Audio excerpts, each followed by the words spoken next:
죄의 첫 번째 현상이 무엇일까라고 이렇게 보면 현상은 핑계인 것 같습니다. 핑계. 어쩌보면 책임 전가라고도 할 수 있죠. 죄를 딱 짓고 나면 가장 먼저 우리가 반응이 나타나 보여지는 게 핑계예요. 창세기 3장 12절에 여자가 그렇게 이야기하죠. 그러니까 아담이 그렇게 핑계를 대는 거예요. 여자 그가 그 나무 열매를 내게 주므로 내가 먹었습니다 라고 핑계를 이렇게 대는 거죠. 책임 전가를 하는 겁니다. 그리고 창세기 3장 13절에 뱀이 나를 꿰므로 내가 먹었습니다 라고 여자가 이야기를 하는 거죠. 핑계를 대고 책임 전가를 하고. 그런데 이것은 자기 합리화의 표현입니다. 나는 그러고 싶은 생각이 없었는데, 나는 정당하고 나는 그러려고 하지 않았었는데 여자 때문에, 뱀 때문에 그렇게 되었다라고 이야기를 하는 것이죠. 그래서 죄의 첫 번째 현상은 이런 핑계 책임 전가이고요. 죄의 첫 번째 결과는 뭘까? 첫 번째 결과는 물론 뭐 이런 핑계도 뭐 죄의 결과라고도 할 수 있겠지만 좀 더 구분시켜서 보면 죄의 결과는 가장 첫 번째 결과는 두려움입니다. 두려움. 창세기 3장 10절에 이렇게 되어 있거든요. 이르되 내가 동산에서 하나님의 소리를 듣고 내가 벗었으므로 두려워하여 숨었습니다.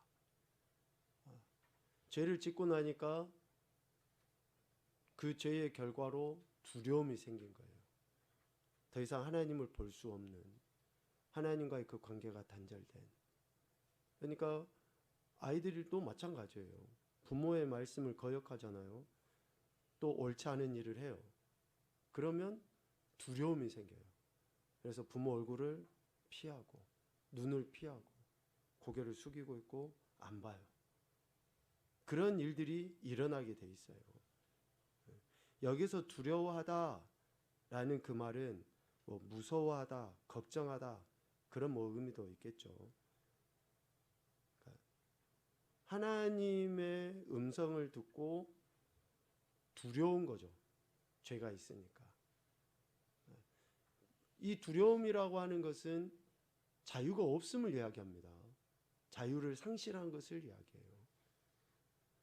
이전에는 늘상 그냥 에덴 동산에서 하나님의 음성과 함께 거닐었거든요.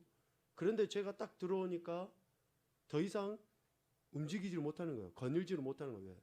두려우니까. 그래서 두려워하여 숨었습니다 라고 이야기하는 거죠. 결국 죄의 결과로 우리 인생은 두려움, 염려, 근심, 걱정, 괴로움 이런 것들이 생기게 된 거예요. 죄가 들어오기 이전에는 전혀 이런 단어가 없었거든요. 그런데 죄가 딱 들어오니까, 죄를 짓게 되니까 두려움이, 염려, 근심, 걱정. 우리 정훈이 얼굴 보니까 전혀 염려, 근심, 걱정이 없는 거야. 계속 웃고 있어가지고 뭐 염려나 근심이나 걱정이나 뭐 이런 거 그냥 계속 웃상이야. 웃고 있는. 나는 지금 심각하게 이 두려움, 뭐 염려 이런 단어를 이야기하고 있는데.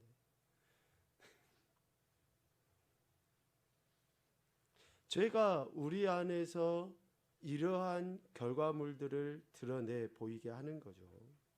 그래서 괴로움은 죄의 산물입니다. 죄의 산물이에요. 우리가 어떠한 뭐 의분을 이야기하고 의를 위해서 그러한 괴로움, 사도 바울이 자신의 형제 골육의 친척들의 구원을 위해서 그 간절함으로 하나님 앞에 간구했잖아요. 그들의 구원을 바라며 얼마나 심적 괴로움이 있었겠습니까?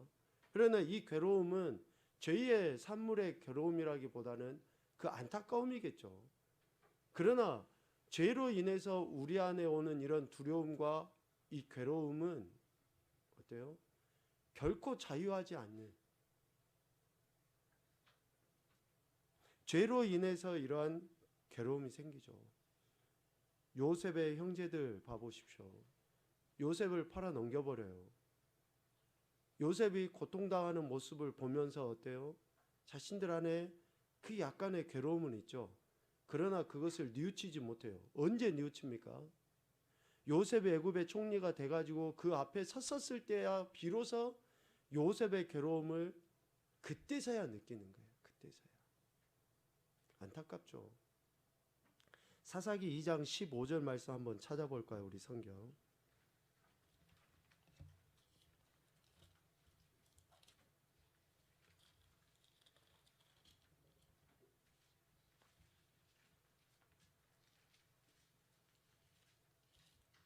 사사기 2장 15절.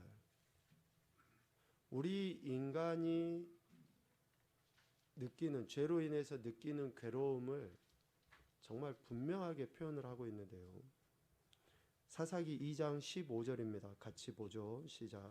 그들이 어디로 가든지 여호와의 손이 그들에게 재앙을 내리시니 곧 여호와께서 말씀하신 것과 같고 여호와께서 그들에게 맹세하신 것과 같아서 그들의 괴로움이 심하였더라. 아멘. 왜 저들 안에 지금 이러한 괴로움이 있습니까? 위에 11절 내용부터 쭉 봐보면 한마디로 그거예요. 여러분 표제에도 나왔죠. 이스라엘이 여호와를 버리다. 하나님을 버리고 하나님을 떠나고 하나님을 거역하고 하나님 말씀에 불순종하는 것으로 인해서 저들의 괴로움이 심하게 되었다. 라고 이야기해요. 우리는 하나님 말씀대로 안 사는 것을 오히려 편하게 여길 줄 몰라요. 하나님 말씀대로 사는 것이 매우 불편하고 도덕을 지키고 법을 지키고 하는 것이 굉장히 부자연스러울 수도 있습니다. 그러나 진정한 자유, 진정한 평안함은 뭡니까? 법을 지키고 도덕을 지키고 질서를 지켜나가는 것이 편안인 거예요. 그런데 죄인들은 그것을 지키는 것을 오히려 불편하게 여겨요. 대충 하지. 그러나 하나님께서는 하나님의 말씀을 듣고 지켜 행하는 자들이 진정한 자유, 즉 평안, 두려움이 없는 삶을 살아갈 것에 대해서, 살아가게 되는 것에 대해서 말씀하시죠. 이스라엘이 하나님을 버린 죄로 인해서 그들의 괴로움이 심하였다라고 이야기합니다. 결국 두려움, 죄의 결과로 주어진 이 두려움은 우리 삶의 핑계를, 그리고 책임 전가를, 자기 합리화를 하게 만듭니다. 이러한 과정 자체가 우리 인생이 죄로 인해 당하는 그러한 괴로움이고 심판입니다. 심판. 우리는 하나님이 우리를 심판하신다라고 할 때 뭐 딱 천국 지옥 나누는 그런 심판만 생각하게 됩니다.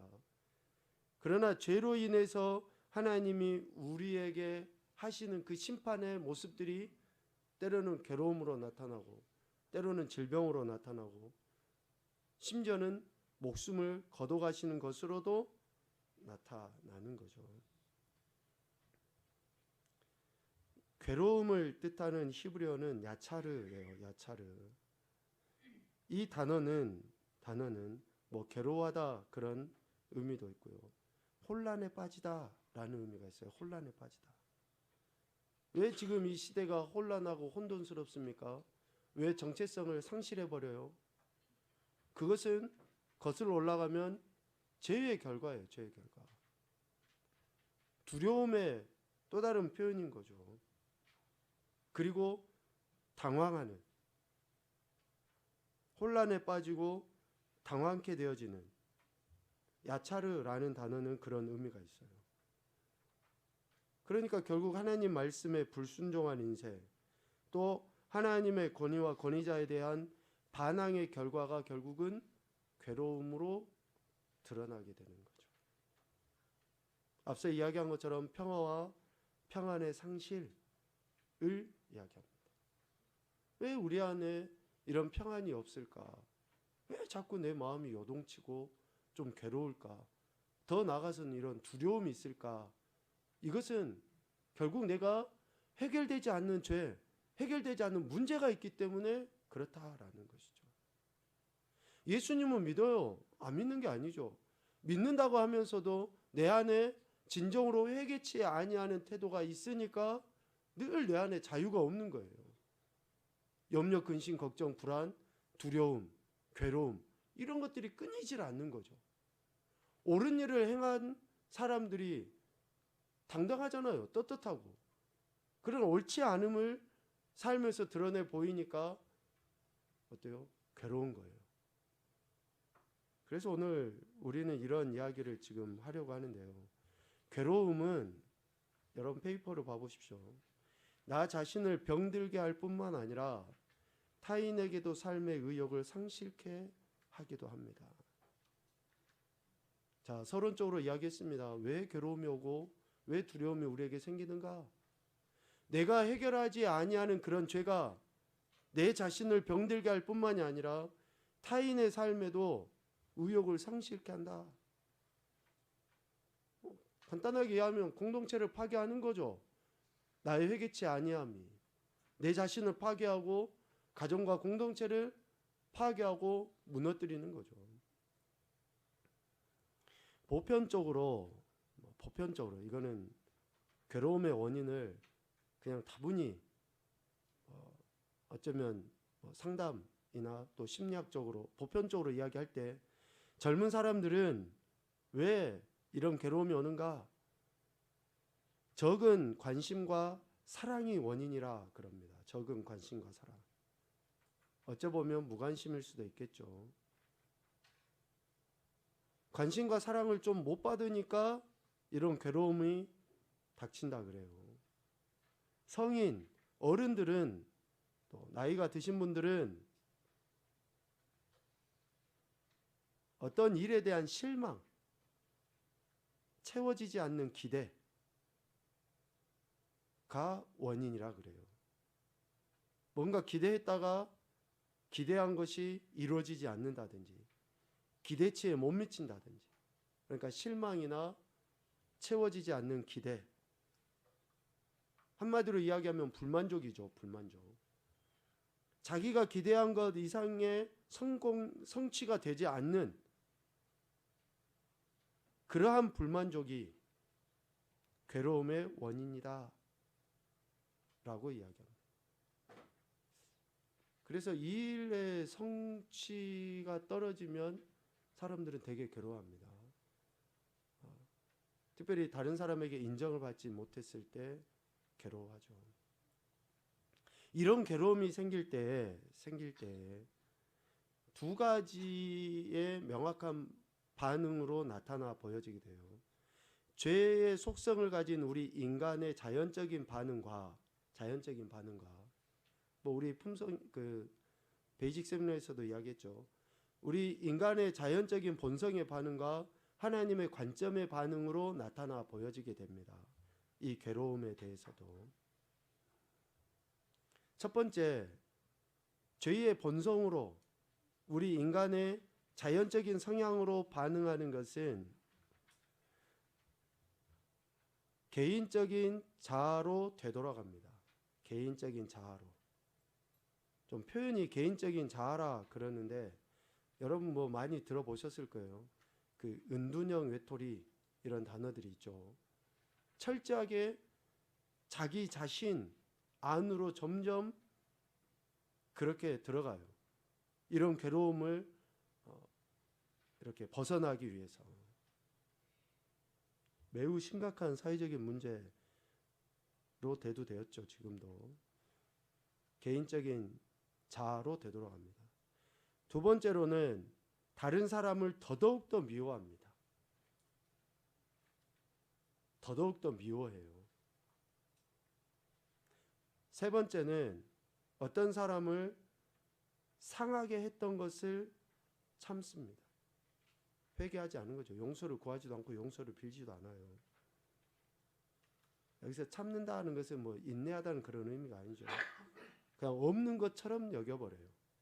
아무렇지도 않은 것처럼. 그리고 네 번째는 더더욱더 공격적으로 반응을 합니다. 공격적으로 반응. 그러니까 극단적인 행태들을 보이죠. 이런 사람들은 매우 폭력적으로 나타나 버립니다. 그것으로 자기 자신을 지금 방어해요. 자기의 괴로움을. 그런데 죄성으로 이렇게 반응하는, 즉 우리 자연적인 인간의 모습으로 반응하는 것이 아니라 하나님의 관점으로 반응을 하면 하나님이 요구하시는 괴로움을 해결하는 그 방법은 뭐냐? 하나님께서는 폐쇄성 대신 개방성을 원하셔요. 개인적인 자아로 은둔형으로 계속 빠지는 것이 아니라 이렇게 오픈하기를 원하시는 거죠. 죄에 대해서는 회개하기를 원하시고, 인간관계에 있어서 잘못한 것은 용서를 구하고 용서를 받도록 하나님께서는 요구하시는 거죠. 두 번째, 미움 대신 화해를 원하십니다. 화해. 세 번째, 억압 대신 극복을 원하셔요. 네 번째, 공격 대신 용서를 원하십니다. 그러니까 용어 자체가 다르죠. 용어 자체가. 우리 개인, 인간의 그 자연적인 성향을 갖고 있는 우리의 본성의 그러한 용어와 하나님이 가지신 그 용어 자체가 틀려요.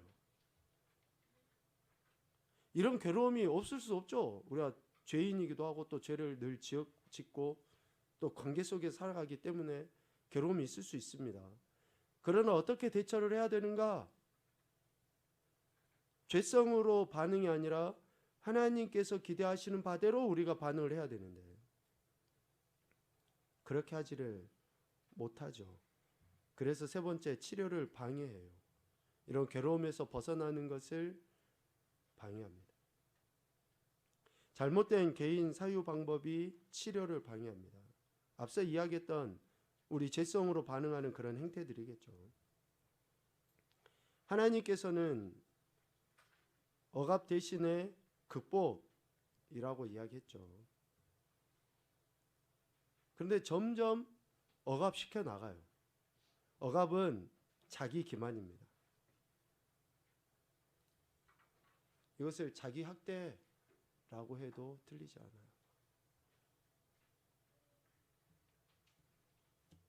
왜 청소년들이 자해를 하는가? 그것으로 인해서 희열을 느낀다 그러잖아요. 미안하지만 안타깝죠. 그리고 그 붉은색을 보면서 점점 흥분 상태에 빠져요. 그러니까 그 흥분의 그 정점을 더 느끼고 싶으니까 더 심하게, 더 자극적으로. 그래서 억압은 자기 학대예요. 자기 기만이고 자기 학대입니다. 억압으로는 괴로움을 해결할 수가 없어요. 숨겨진 정직은 영적으로 눈멀게 합니다. 숨겨진 정직. 정직을 드러내지 못하게 하는 그러한 분위기들, 또 정직을 감추게 만드는 그러한 행태들, 그런 강압들은 영적으로 눈이 멀게 만듭니다.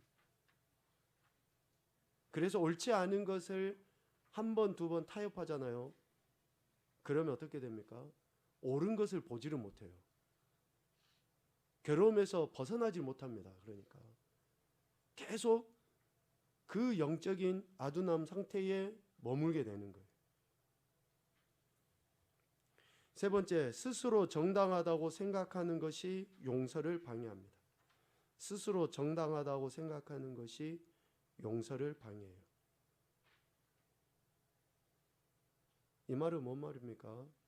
자기 합리화에 빠져가지고 자기가 죄를 지어놓고도 그럴만하다 라고 여기는 거예요. 그럴만하다, 그럴만했다. 앞서 이야기했잖아요. 아담이, 여자가, 하와가 그렇게 이야기를 해요.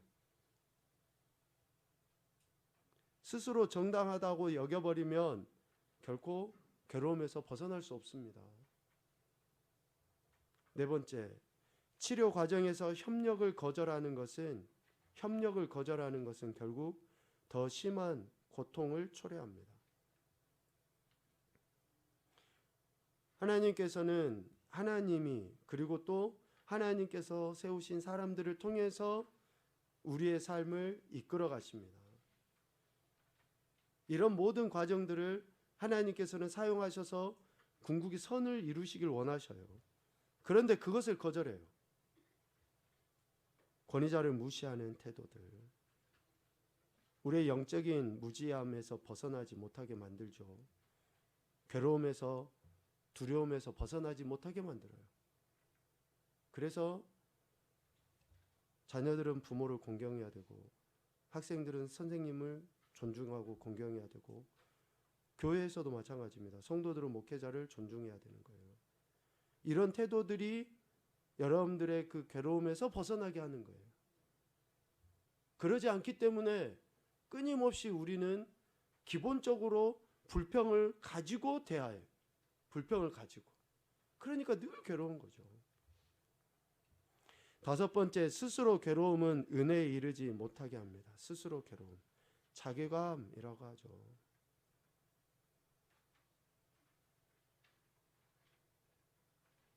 은혜에 이르지 못하게 만듭니다. 그래서 이러한 증세 또 현상, 치료에 집중하는 게 아니라 그 원인에 집중을 해야죠. 이런 괴로움에서 벗어나기 위해서는 틀림없이 하나님께서 우리에게 기대하시고 가르쳐 주신 방법이 있음을 우리가 인정해야지 됩니다. 그래야지 속히 벗어날 수 있어요. 이런 괴로움에서 벗어나는, 즉 내적인 치료를 이야기해 보면, 우리 한번 세 줄은 읽어볼까요? 온전한 사람으로. 시작. 온전한 사람으로 치료하고 회복시키기 위해서는 예수 그리스도께서 주신 구원의 영이 필요합니다. 그것이 필요한 우리 마음가짐을 개선하고 부정적인 마음을 치료하고 상처받은 인격을 치료하고 구속과 억압으로 표현하고 죄로부터 나옵니다. 아멘. 예수 그리스도께서 주신 구원의 영, 결국 영혼육의 치료자이신 예수 그리스도를 믿는 것이 우리가 이런 괴로움에서 벗어나는 길, 더 원초적으로 죄에서 벗어나는 길이라는 것을 말씀하고 있습니다. 예수님을 믿으면 영혼뿐만이 아니라 전인격의 구원인 줄로 믿습니다. 예수님을 믿으면 우리는 영혼은 구원받는데 삶은 그거와 별개야 라고 여기셔서는 안 됩니다. 예수님을 믿으면 영혼이 구원받아서 하나님 나라 백성, 또 그리고 이후에 영원한 천국에 들어가지만 이 땅의 삶은 좀 달라 라고 여기시면 안 되고요. 이 땅에서도 우리의 영과 또 우리의 혼과 우리의 육이, 특별히 우리의 전인격, 지, 정, 의가 새로워진다 라는 것을 확신하셔야지 됩니다. 그래야지만이 변화가 일어나요. 그래야지만이 우리의 상처 입은 우리의 영이 고침받고 심령이 새로워지며 육체에 강인함이 생기게 되는 겁니다. 예수님께서는 이렇게 우리의 내적인 상처를 치료하십니다. 우리가 예수님과 함께 우리의 과거의 죄를 새롭게 하는 것과 모순되지 않습니다. 앞서 방금 이야기한 거예요. 우리의 모든 죄를 예수님의 십자가의 보배로운 피로 깨끗하게 씻어주신과 같이 우리의 모든 상처, 괴로움을 예수님이 새롭게 하시는 거죠. 그래서 우리는 그분에게 솔직하게 구해야 돼요. 즉 회개해야 됩니다. 예레미야 17장 14절, 우리 정훈이 큰 소리로 한번 읽어볼까? 여호와여, 주는 나의 반석이시오니 나를 고치소서. 그리하면 내가 낫겠나이다. 나를 구원하소서. 그리하면 내가 구원을 얻으리이다. 아멘. 하나님께 우리가 진정으로 회개할 때에 우리의 내적인 상처, 괴로움, 두려움은 치유받게 됩니다. 중요한 것은 세상의 다양한 방법이 아닙니다. 우리는 무조건 예수님의 은혜에 맡겨야 합니다. 여러분, 예수님을 신뢰하십시오. 예수님의 말씀을 신뢰하십시오. 예수님의 은혜에 맡겨야지 돼요. 세상에 있는 그러한 방법을 무시하는 게 아니라 그런 방법도 어디에서 나와야 됩니까? 예수님 말씀에서 나와야죠. 왜요? 우리를 창조하신 그분이 우리를 가장 정확하게 아실 거 아닙니까? 그러니까 그분의 말씀을 의지하고 그 말씀으로 우리가 다가갈 때에, 또 우리 자신을 비춰볼 때에 고침받고 회복되겠죠. 예수님께서는 내적인 치유를 행하십니다. 골고다 십자가에서 이미 우리의 내적인 피 흘림이 정지될 수 있고, 또 우리의 내적인 상처가 치유될 수 있는 전제 조건을 주어 주셨잖아요. 이사야서 53장 5절처럼. 우리 영성이가 어리니까 영성이가 한번 읽어볼까?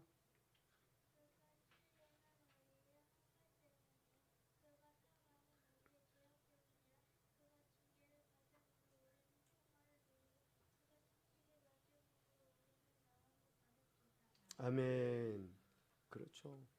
앞서 말씀드린 것처럼 예수님께서 이렇게 행하심으로 우리의 영뿐만 아니라 육까지, 특별히 우리의 심령 새로워졌다라는 그 확신을 가지고 그분을 신뢰하며 나가야죠. 이것은 우리에 의해서가 아니라 하나님에 의해 주어졌습니다. 구원이 우리에게 선물로 주어진 것처럼 이런 내적인 치유도 우리에게 주어진 거예요. 주어진 거.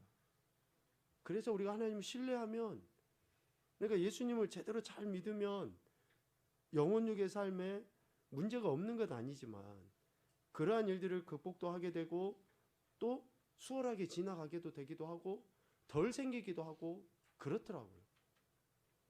그러니까 조금 우리가 주님을 신뢰함을 우리 삶의 현장에서 그런 것들을 경험해 나가야죠. 막 문제가 있어가지고 주야 하고 나온 것이 믿음이 좋은 게 아니라 그냥 평상시에 그런 문제들이 좀 없이 살아가는 게 오히려 더 우리에게는 하나님의 은혜라는 거죠. 예수님의 부활은 승리이며 구원 역사의 집행입니다. 부활은 승리이며 구원 역사의 집행입니다. 거기 뒤에 문구가 나와 있죠. 죄와 죽음 그리고 사탄의 지배하는 그런 권세, 이런 것들을 이겨버린 거예요. 사탄이 끊임없이 우리 안에 두려움과 괴로움을 주려고 하죠. 죄로 인해서 죄책감에 빠지게 하고. 그러나 예수님께서 부활 승리하신 것으로 인해서 우리에게는 완전한 그런 구원의 은혜를 누리게 되는 거죠. 성령 하나님께서 특별히 이러한 은혜에 참여케 하시는 겁니다. 예수님께서는 우리가 평화를 누리고 그의 상처로 인해 치유되도록 우리의 병을 감당하시고 우리의 고통을 짊어지셨다. 그 말씀이 우리의 삶의 실제가 되도록 우리가 그 말씀 믿잖아요. 그러면 그 말씀에 대한 내 태도를 보이는 거예요. 괴로움이 없어서가 아니라, 문제가 없어서가 아니라, 질병이 없어서가 아니라 그 문제를 보는 게 아니라 누구를 봐야 돼요? 주님을 봐야죠. 그러니까 없어서 우리가 평안함이 아니라 있어도 그렇게 일을 이루신 그 주님, 승리하신 그 주님을 볼 때에 우리가 그렇게 좋아하는 문구 있잖아요. 문제보다 크신 하나님. 그게 실제가 되는 거예요. 실제가 되는 거. 힘들고 어렵고 괴롭죠. 나의 죄로 인해서, 또 아니면 그 상황에 의해서 그럴 수 있어요. 그런데 주님이 그렇게 하신 것을 믿음의 눈으로 바라보면 지금 내가 겪고 있는 이 문제보다도 주님이 훨씬 더 강력한 분이시라는 것을 그때 비로소 더 체험하게 된다라는 거예요. 그러니까 우리 안에 이러한 믿음이 온전해지도록 말씀과 기도를 통해 또 성령님의 도우심을 구하며 그렇게 나가는 거죠. 내적 치유는 과거와 이전의 상처를 들추어내는 것이 아니며, 중요합니다. 과거와 이전의 상처를 들추어내는 것이 아니며 또한 분석에만 의존하는 것도 아닙니다. 중요한 것은 어려움과 원한 그리고 반목을 생각나게 하는 것이 아니라 예수님께서 이미 우리 대신 벌을 받으셨기 때문에 증오, 어려움, 원한 그리고 반목 등을 단번에 예수님께 맡겨드리는 것이에요. 단번에 예수님께 맡겨드리는 것. 세상 사람들하고 또 우리가 누군가와 대화를 통해서 이런 상처를 이야기하면 하나님의 은혜가 없을 때 어떻습니까? 자꾸 그게 더 되려 생각이 나요. 그래서 나를 더 괴롭게 만들어. 그러나 예수님께 기도하고 내어 맡기면 어떻습니까? 계속 생각나서 날 괴롭게 하는 게 아니라 점차적으로 그 안에서 우리는 평안과 자유를 누리게 되는 거죠. 그래서 여러분들이 누구와 만나서 또 특별히 그 누군가의 영적인 상태가 어떠한지를 여러분들이 잘 간파를 하시고 만나셔야지 돼요. 다분히 육적이고 세상적인 사람하고 만나서 여러분의 괴로움과 상처를 이야기하면 그것은 위로받고 해결받기 위함이 아니라 오히려 나의 괴로움을 확증시키는 것뿐이에요. 점차 내가 그 이야기를 통해서 그 확증이 자기 합리화, 핑계, 거리를 더 제공해 주거든요. 그러니까 주님 앞에 내어놓고 믿음의 사람들에게, 그러니까 여러분들이 목회자하고 친하게 지내는 것도 하나의 방법입니다. 여러분의 염려, 문제, 괴로움을 목회자하고 자주 이야기하고 상담하는 것도 해결의 방법에 틀림없이 도움이 됩니다. 틀림없이 도움이 됩니다. 그러니까 목회자하고 자주 이야기도 나누고 괴로움이 문제가 있을 때 하면 방법이 생긴다니까요. 하나님이 지혜를 주셔서 같이 이야기를 하는 것을 통해서 해결해 나가게 되어 있습니다. 결국 괴로움, 염려, 근심, 걱정, 고민의 문제는 예수님을 믿고 예수님께 돌아가는 것이 가장 확실한 방법입니다. 가장 확실한 방법이에요. 그래서 여러분들이 예수님 앞에 믿음으로 여러분들의 문제를 고백하시고 또 그 말씀을 통해서 지금 내가 어디에서 무엇이 지금 잘못되고 흐트러졌는지를 점검하실 필요가 있어요. 그러다 보면 그 문제에서 벗어나서 괴로움이 아니라 평안함을, 두려움이 아니라 기쁨을 누리며 신앙생활을 해 나가게 됩니다. 여러분 축복합니다. 그냥 이런 힘들고 어려움이 우리의 일상인 것처럼 무감각해지지 않았으면 좋겠습니다. 다 그러고 사는데 뭐 나라고 좀 다르겠어? 이렇게 생각하지 마시고 적어도 예수님 믿는 오늘 우리들은 세상 사람들이 겪는 그런 괴로움과 그런 어쩌면 두려움과 좀 달라야 되잖아요. 그런 것이 있어도 우리는 차원 다른 그러한 반응과 태도를 보여야 될 거 아닙니까? 그러려면 예수님 믿고 예수님께 돌아가는 이 가장 확실한 방법을 잊지 아니하고 그 문제 가운데, 그 상황 가운데 이 방법을 사용해야 될 줄로 믿습니다. 이런 귀하고 복된 은혜들을 누리셔서 하나님께로부터 받은 참된 평강의 복이 여러분의 심령과 육체 가운데 삶의 현장에 넘치시기를 주님의 이름으로 축복합니다. 아멘. 사랑해